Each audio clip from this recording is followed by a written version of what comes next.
یہ بنگلہ دیش کے بانی شیخ مجیب الرحمان کا مجسمہ ہے جسے خود بنگلہ دیش کی عوام گرا رہے ہیں۔ اپنے ہی ملک کے بانی شیخ مجیب الرحمان کی تصاویروں پر سیاہیاں پھینکی جا رہی ہیں اور ان کے مجسموں کو جوتوں کے ہار پہنائے جا رہے ہیں۔ بنگلہ دیش میں آخر ایسا کیا ہوا ہے کہ انقلاب اس قدر پھیل چکا ہے کہ وہ اپنے ہی بانی جس نے ان کو الگ ملک دیا اسی سے نفرت کرنے لگ گئے ہیں؟ آج ستاروں سے آگے میں ہم یہی جانیں گے۔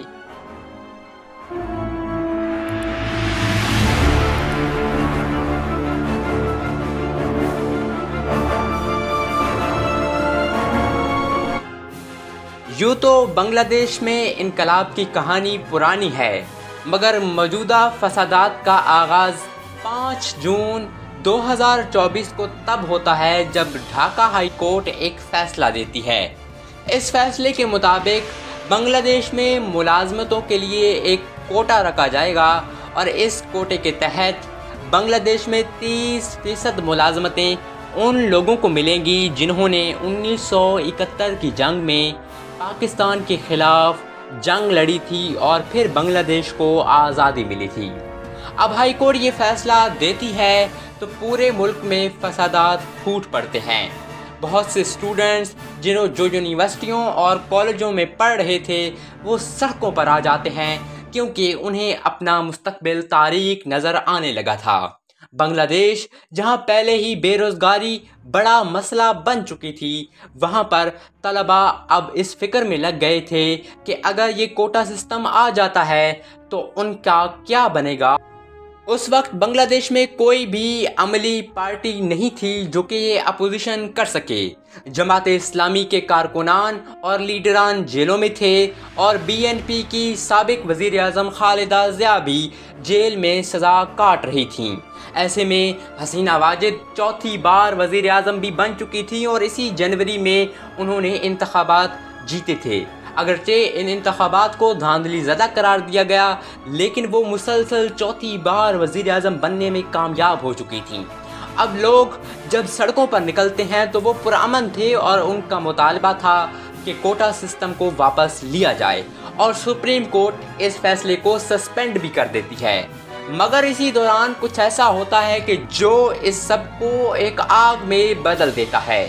ہوا یوں کہ بنگلہ دیش کی وزیر اعظم شیخ حسینہ کے زیر نگرانی میں بنگلہ دیش کے مظاہرین پر فائر کھول دیا جاتا ہے۔ پولیس اور ملک کی باقی فورسز مظاہرین پر سیدھا فائر کرتی ہیں اور ڈھاکہ میں لوگ مرنا شروع ہو جاتے ہیں۔ وہ اسٹوڈنٹ جو بنگلہ دیش کا فیوچر ہونے والے تھے، انہی کی حکومت انہی کے ٹیکس کے پیسوں سے انہی کو مار رہی تھی۔ سیدھا بنگلہ دیش کے اسٹوڈنٹس کو جب فائر لگنا شروع ہوئے تو بنگلہ دیش کی حکومت نے جلتی پر تیل کا کام کیا اور ملک میں تمام T V channels, social media بند کر کے رکھ دیا۔ ملک میں انٹرنیٹ کی رسائی نہیں تھی اور ایسے میں پورا ملک بند ہو چکا تھا۔ اس بندش کی وجہ سے بنگلہ دیش کو $2 بلین کا نقصان بھی ہو چکا ہے۔